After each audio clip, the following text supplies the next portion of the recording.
Unit 2.2, Sketch Objects. In this video, we will be going into more depth about sketch objects and what we can do with them. Go ahead and delete the extrusion that we made in our timeline by right-clicking and pressing delete. Edit your sketch by double-clicking on the sketch option, and delete everything in it by holding shift and selecting each shape and pressing backspace. Another thing that we can do is we can hold down shift and drag and then press delete, but just make sure your selection criteria is window selection in the top right corner and not freeform selection. That can be found under the select tab. In the top left corner, we can see other sketch objects. The first one we will look at is rectangle. This allows us to make a rectangle with two different points, and we can constrain its horizontal and vertical dimensions again by pressing tab. Let's go ahead and create both of these dimensions as 50 and press enter. Now we can see we created a rectangle that's 50 millimeters by 50 millimeters. The next sketch object we will be looking at is the circle object. Go ahead and select the circle object in the top left corner. Now let's tap the right corner, the top right corner of the rectangle we just made. This will create a circle with a diameter as our dimension. Make the diameter 50 millimeters and press enter. We can also make lines from the circumference of the circle. Make a line by pressing L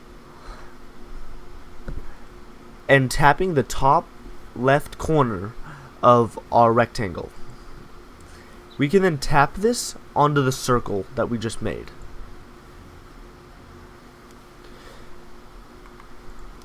Go ahead and delete everything by holding down shift and selecting all of our objects. Then press backspace. The next type of sketch object we are going to learn is the mirror tool. Go ahead and make a line from the origin pointing to the top left of our build space. Now turn on the origin so it's viewable. From here, press the mirror button, which is shown to the right of our center diameter circle button. For the mirror tool, we can select two objects, or we can select two different things, objects and a mirror line. We're going to select the line we created as the object and the mirror line as the vertical line that we showed on our origin. When we do this, we see that our line has been replicated and we see a new special dimension added, but we're going to go over that later. From here, if we change this position, it's going to automatically update the other line. Go ahead and select everything and delete it and turn off the origin. The next sketch object we are going to look at is the fit point spline. We're not going to use this much, but it can be useful in some artistic designs. It is next to the mirror tool. Go ahead and select it, and then select it at a couple of different points. Then press enter. From here we get this organic line, as well as these special green handles at every point that we selected. These allow us to change the amplitude and the orientation that we want the amplitude to go in. Go ahead and delete this. From here we will skip the sketch dimension tool, because this is more of a constraint and we will come back to it later. The next thing we will use is 3-point arc.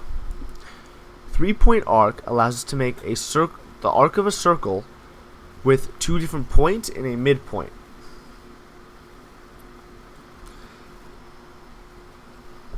From here, we can change the center point that we want, as well as where we want the arc to be. We can also create a specific radius for this by selecting the dimension constraint and setting the distance from the edge of the arc to the center point. go ahead and delete this. We are going to go ahead and go into the Create tab by pressing it, and we are going to go down to the Text option. From here, we can create a rectangle from which we can type in text. We can select the different fonts that we want to use, as well as the typeface, the height, and the character spacing, as well as the orientation of it, whether we want to flip it horizontally, vertically, or we want the alignment to be to the left, the center, the right, or the top, the middle, and the bottom.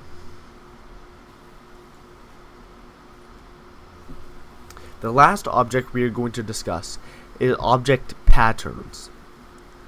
To quickly visualize how these work, create a circle.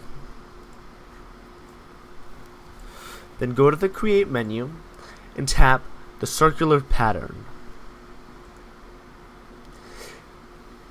For the sketch object, we are going to select the circle we just made. And we are going to select for the center point our origin.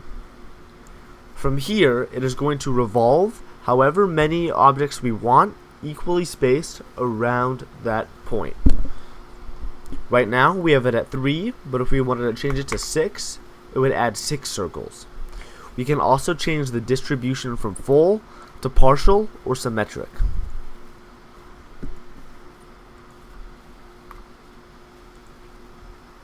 We can also use the rectangular pattern to do something similar, but along linear lines.